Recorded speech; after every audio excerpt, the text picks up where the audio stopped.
Welcome all. ഇന്ന് നമ്മൾ discuss ചെയ്യാൻ പോകുന്നത് മൊമെന്റ് ഓഫ് ഇനേർഷ്യനെ കുറിച്ചിട്ടാണ്. Centre of gravity. Centre of gravity of a body is the point through which the whole weight of the body act. For example, ഒരു book നമ്മൾ എടുക്കുകയാണെങ്കിൽ ആ ബുക്കിന്റെ സെന്റർ പോയിന്റിൽ അതിന്റെ ഹോൾ വെയിറ്റ് താഴത്തേക്ക് ആക്ട് ചെയ്യുന്നുണ്ടാവും അല്ലേ. അപ്പൊ എനിക്ക് അവിടെ കൈ വെച്ച് ആ ബുക്കിനെ കറക്കാനായിട്ട് സാധിക്കും. എന്തുകൊണ്ടാണ്? ആ എൻ്റെ ബുക്കിന്റെ വെയിറ്റ് ആക്ട് ചെയ്യുന്നത് ആ ഒരു പർട്ടിക്കുലർ പോയിന്റിൽ കൂടെ ആയിരിക്കും. ആ പോയിന്റിനെ വിളിക്കുന്ന പേരാണ് centre of gravity. A body is having only one centre of gravity for all positions of the body. ഇത്തരത്തിലൊരു ബോഡിക്ക് ഒരു സെന്റർ ഓഫ് ഗ്രാവിറ്റി മാത്രമേ ഉണ്ടാവത്തുള്ളൂ. അതിനെ ഡിനോട്ട് ചെയ്യുന്ന ലെറ്റേഴ്സ് ആണ് സി ജി എന്ന് ഡിനോട്ട് ചെയ്യാം, അതുപോലെ ജി എന്നുള്ള ലെറ്റർ യൂസ് ചെയ്തിട്ടും ഡിനോട്ട് ചെയ്യാം. Centroid, the point at which the total area of a plane like rectangle, square, triangle, quadrilateral, circle, etc. is assumed to be concentrated is known as the centroid of that area. അപ്പോൾ centre of gravity നമ്മൾ പറഞ്ഞത് 3D ഇമേജിന്റെ കേസിലാണ്, 3D ഫിഗേഴ്സിന്റെ കേസിലാണ് അല്ലെ. അതിനൊരു X axis ഉണ്ടാവും, Y axis ഉണ്ടാവും, Z axis ഉണ്ടാവും. ഇനി സെൻട്രോയിഡ് ഇതേ കോൺസെപ്റ്റ് തന്നെയാണ്, പക്ഷേ 2D ഫിഗേഴ്സിന്റെ കേസിൽ അല്ലെങ്കിൽ 2D ലാമിനാസിന്റെ കേസിലാണ് കൂടുതലായിട്ട് നമ്മൾ പറയാറുള്ളത്. അതായത് അവിടെ എക്സ് ആക്സിസും വൈ ആക്സിസും മാത്രമേ ഉണ്ടാവത്തുള്ളൂ. ഇപ്പൊ ഒരു റെക്ടാംഗിൾ എടുക്കുകയാണ്, അതല്ലെങ്കിൽ ഒരു സ്ക്വയർ എടുക്കുകയാണ്, അതല്ലെങ്കിൽ ഒരു ട്രയാംഗിൾ എടുക്കുകയാണ്, ഇതിന്റെ എല്ലാം ഇത്തരത്തിൽ വെയിറ്റ് കോൺസെൻട്രേറ്റ് ചെയ്തിരിക്കുന്ന ആ ഒരു പെർട്ടിക്കുലർ പോയിന്റ് അതിനെ വിളിക്കുന്ന പേരാണ് centroid. Okay, the centroid is also represented by C G or simply G.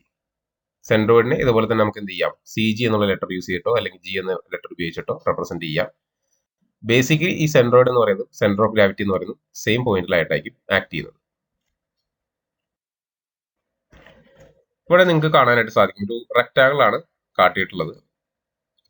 ഈ റെക്ടാംഗിളിന്റെ ഇനി ഏരിയ മൊമെന്റ് ഓഫ് ഇനേർഷ്യനെ റെപ്രസെന്റ് ചെയ്യുന്ന മറ്റ് radius of centre of perpendicular axis.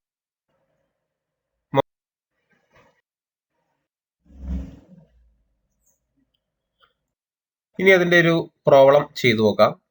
Find the moment of inertia of A hollow rectangular section about it C G. If the external dimensions are breadth 60 mm, depth 80 mm, and internal dimensions are breadth 30 mm and depth 40 mm respectively. അപ്പോൾ ഇവിടെ ഒരു hollow rectangle section തന്നിട്ടുണ്ട്. അതിന്റെ outside breadth എന്ന് പറയുന്നത്, outer breadth എന്ന് പറയുന്നത് 60 mm ആണ്, ഔട്ടർ ഡെപ്ത് എന്ന് പറയുന്നത് 80 mm ആണ്. ബിയും തന്നിട്ടുണ്ട്, ഡിയും തന്നിട്ടുണ്ട്.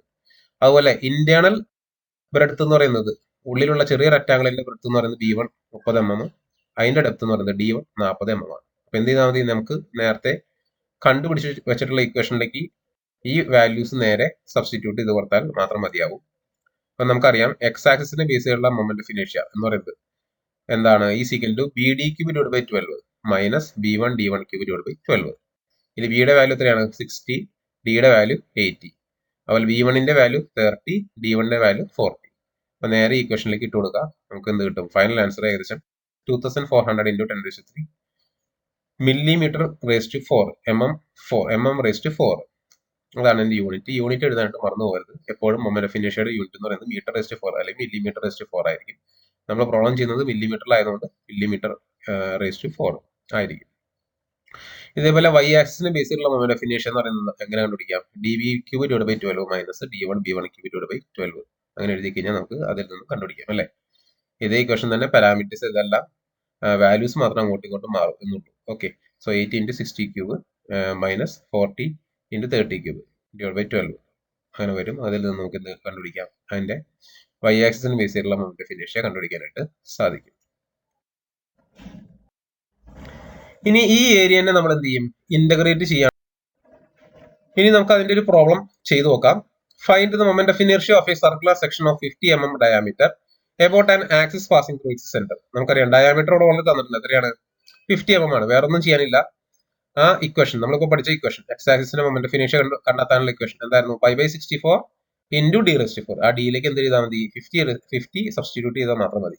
നേരെ നമുക്ക് ആൻസർ കിട്ടും 307 × 10⁻³ millimeter എന്ന ആൻസർ കിട്ടും.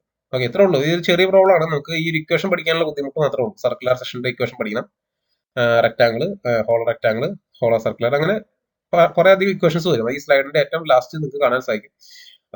ഒട്ടും പഠിക്കാൻ ബുദ്ധിമുട്ടുള്ളവർ എന്ത് ചെയ്യുക, ആ ഇക്വേഷൻസ് മാത്രം പഠിക്കുക, അതിന്റെ പ്രോബ്ലം ചെയ്യാനായിട്ട് അറിഞ്ഞിരിക്കുക. ഈ ഡെറിവേഷൻസും ഇമ്പോർട്ടന്റ് ആണ്, പഠിക്കരുതെന്ന് അർത്ഥമില്ല, ബിക്കോസ് ഇറക്കി ചോദിക്കാറുണ്ട്. അപ്പൊ നമുക്ക് നോക്കാൻ പറ്റുന്ന അത്രയും ഡെറിവേഷൻസ് നോക്കിയിരിക്കുകയാണെങ്കിൽ നല്ലതായിരിക്കും. പ്രീവിയസ് ഇയർ ക്വസ്റ്റ്യൻ പേപ്പർ ഒക്കെ നോക്കുമ്പോൾ നിങ്ങൾക്ക് അത് മനസ്സിലാവും. സെഷന്റെ വരുന്നത് ഇനി ഈ കാണിച്ചിരിക്കുന്നത് ഒരു ഹോളോ സർക്കിൾ ആണ്. നമുക്കറിയാം, നമ്മൾ നേരത്തെ റെക്ടാങ്കിൾ പഠിച്ച സമയത്ത് ഹോളോ റെക്ടാങ്കിളിന്റെ ഇക്വേഷൻ പഠിച്ചിരുന്നു. അതേപോലെ സർക്കിൾ പഠിച്ച സമയത്ത് ഹോളോ സർക്കിളിന്റെ ഇക്വേഷനും അറിഞ്ഞിരിക്കണം. വേറെ ഒന്നുമില്ല, നമുക്ക് സർക്കിളിന്റെ ഇക്വേഷൻ എന്താണെന്ന് അറിയാം. ഔട്ടർ ഡയമീറ്റർ ഡി ആണല്ലോ. അപ്പൊ π/64 ഇൻറ്റു ക്യാപിറ്റൽ ഡി റെസ്റ്റ് 4 എന്ന് വരും അതിന്റെ moment of inertia with respect to X axis. ഇനി ഹോളോ സർക്കിൾ എന്ന് പറയുമ്പോൾ ഒരു ഔട്ടർ ഡയമീറ്റർ ഉണ്ട്, ഇന്നർ ഡയമീറ്റർ ഉണ്ട്. ഇന്നർ ഡയമീറ്റർ എന്താണ്, ഇവിടെ സ്മോൾ ഡി ആയിട്ട് എടുക്കും. ഇപ്പൊ സെയിം ഇക്വേഷൻ തന്നെ ക്യാപിറ്റൽ ഡി കടന്നോർത്ത് നമ്മൾ സ്മോൾ ഡി ഇട്ട് കൊടുക്കും. So π/64 into small D rest 4 എന്ന് വരും. ഇനി ഇതിന്റെ ഹോളോ സർക്കിളിന്റെ മൊമെന്റ് ഓഫ് ഇനേർഷ്യ കണ്ടതാണ്ട് എന്ത് ചെയ്താൽ മതി, π/64 ഇൻറ്റു ക്യാപിറ്റൽ ഡി റെസ്റ്റ് 4ൽ നിന്നും π/64 ഇൻറ്റു സ്മോൾ ഡി റെസ്റ്റ് 4 കുറച്ചാൽ മതി അല്ലെ. അതായത് മെയിൻ സർക്കിളിന്റെ മൊമെന്റ് ഓഫ് ഇനേർഷ്യയിൽ നിന്നും സ്മോൾ സർക്കിളിന്റെ ഇന്നർ സർക്കിളിന്റെ മൊമെന്റ് ഓഫ് ഇനേർഷ്യ കുറച്ച് കഴിഞ്ഞാൽ നമുക്ക് എന്ത് കിട്ടും, ഇവിടെ ഹാച്ച് ചെയ്ത് വെച്ചിരിക്കുന്ന ഭാഗത്തിന്റെ, അതായത് ഹോളോ സർക്കിളിന്റെ മൊമെന്റ് ഓഫ് ഇനേർഷ്യ കണ്ടെത്താനായിട്ട് സാധിക്കും. സോ എന്ത് ചെയ്താൽ മതി, π/64 into D rest capital D rest 4 minus π/64 into small D rest 4. അതിൽ നിന്നും π/64 രണ്ട് ടേബിളിൽ നിന്ന് കോമൺ ആയിട്ട് വരുന്നതുകൊണ്ട് അതിനെ പുറത്തേക്ക് എടുത്തു. So π/64 into capital D rest 4 minus small D rest 4. ഇതായിരിക്കും അതിന്റെ എക്സ് ആക്സിസിനെ അതല്ലെങ്കിൽ വൈ ആക്സിസിനെ ബേസ് ചെയ്തിട്ടുള്ള മൊമെന്റ് ഓഫ് ഇനേർഷ്യ. ഇനി അതിന്റെ ഒരു പ്രോബ്ലം നമുക്ക് ചെയ്യാം. A hollow circular section has an external diameter of 80 mm and internal diameter of 60 mm. Find its moment of inertia about the horizontal axis passing through its centre. വേറെ ഒന്നും ചെയ്യാനില്ല. Outer diameter നമുക്ക് അറിയാം എത്രയാണ്, 80 mm. Inner diameter അറിയാം 60 mm. നേരെ ആ ഇക്വേഷനിലേക്ക് ഇട്ട് കൊടുത്താൽ 5/64 into capital D rest 4 minus small D rest 4. Capital ഡിയുടെ വാല്യൂ എത്രയാണ്, 80 ആണ്, അത് ഇട്ട് കൊടുത്തു. മൈനസ് സ്മോൾ ഡിയുടെ വാല്യൂ എത്രയാണ്, 60 ആണ്, അത് സബ്സ്റ്റിറ്റ്യൂട്ട് ചെയ്തു. അത് ചെയ്യുന്ന സമയത്ത് നമുക്ക് ആൻസർ കിട്ടും. ഈ കാൽക്കുലേഷൻസ് എല്ലാം തന്നെ നിങ്ങൾ കാൽക്കുലേറ്റർ യൂസ് ചെയ്തിട്ട് ഒന്നുകൂടി ഒന്ന് ചെയ്ത് നോക്കുക. ഇവിടെ എല്ലാം കൂടി ഒരുമിച്ചിട്ട് കൊടുത്താൽ നമുക്ക് കിട്ടും, പക്ഷേ ബ്രാക്കറ്റ് കാര്യങ്ങളെല്ലാം കറക്റ്റ് ആയിട്ടായിരിക്കും ഇട്ട് കൊടുക്കേണ്ടത്. അപ്പോൾ കുറച്ചുകൂടി ബെറ്റർ ഓപ്ഷൻ എന്ന് പറഞ്ഞു കഴിഞ്ഞാൽ എപ്പോഴും സ്റ്റെപ്പ് വൈസ് സ്റ്റെപ്പ് ആയിട്ട് ചെയ്യുന്നതായിരിക്കും നല്ലത്. ഫോർ എക്സാമ്പിൾ ഇവിടെ 80/4 ആദ്യം കണ്ടുപിടിക്കുക, അതിനുശേഷം 60/4 കണ്ടുപിടിക്കുക, 80/4 നിന്ന് 60/4 കുറയ്ക്കുക, അതിന് 5/64 വെച്ച് മൾട്ടിപ്ലൈ ചെയ്യാം. 5/64 എന്നുള്ള ടൈം ഇട്ട് കൊടുക്കുമ്പോൾ അത് ബ്രാക്കറ്റ് ഓപ്പൺ ചെയ്ത് 5/64 എഴുതിയതിനു ശേഷം ബ്രാക്കറ്റ് ക്ലോസ് ചെയ്തിട്ട് വേണം ഇൻറ്റു ചെയ്യാനായിട്ട്. അപ്പോൾ ഇങ്ങനെയുള്ള ചെറിയ ചെറിയ മൈന്യൂട്ട് ആയിട്ടുള്ള കാര്യങ്ങൾ ശ്രദ്ധിക്കണം. അപ്പൊ നിങ്ങൾ പ്രോപ്പർ ആയിട്ട് കാൽക്കുലേറ്ററിൽ ഓരോ ടൈംസും ഓരോ പ്രോബ്ലംസ് പഠിക്കുന്ന സമയത്ത് ചെയ്ത് നോക്കി തന്നെ പോവാം. ഇതേ ആൻസർ തന്നെയാണ് കിട്ടുന്നത് കൂടി ചെക്ക് ചെയ്യുക. അതിൽ നിന്നും നമുക്ക് എങ്ങനെ എഴുതാം, പി ക്യു സീക്വൽ ടു എന്ത് എഴുതാം, ബി സി ഇൻറ്റു x/h എന്ന് എഴുതാം അല്ലെ. വേറെ ഒന്നും ചെയ്തില്ല, ക്രോസ് മൾട്ടിപ്ലൈ ചെയ്ത് എഴുതി. ബി സി എന്നുള്ള സൈഡിന്റെ ലെങ്ത് ബി ആയതുകൊണ്ട് B into X divide by H എന്ന് വരും. അപ്പൊ അതാണ് പി ക്യു എന്ന് പറയുന്ന സൈഡിന്റെ ലെങ്ത്. അത് കണ്ടുപിടിക്കാനാണ് നമ്മൾ ഇത്രയും ചെയ്തത്. അപ്പൊ ലെങ്ത് കിട്ടി. ഇനി അതിന്റെ ഏരിയ കണ്ടുപിടിക്കാൻ ചെയ്താൽ മതി, ലെങ്ത് ഇൻറ്റു അതിന്റെ തിക്നെസ് അല്ലെങ്കിൽ ബ്രെഡ്ത്ത് ചെയ്താൽ പോരെ. അപ്പൊ പി ക്യു ഇൻറ്റു അതിന്റെ തിക്നെസ് എത്രയാണ്, ഡി എക്സ് ആണ്. So P Q into D X ആയിരിക്കും ഇതിന്റെ ഏരിയ എന്ന് പറയുന്നത്. ഓക്കെ, ഇനി സെഷന്റെ വരുന്നത് അപ്പൊ മൊമെന്റ് ഓഫ്, അതിൽ നിന്നും നമുക്ക് എങ്ങനെ എഴുതാം, പി ക്യു സീക്വൽ ടു എന്ത് എഴുതാം, ബി സി ഇൻറ്റു x/h എന്ന് എഴുതാം അല്ലെ. വേറെ ഒന്നും ചെയ്തില്ല, ക്രോസ് മൾട്ടിപ്ലൈ ചെയ്ത് എഴുതി. B perpendicular axis theorem.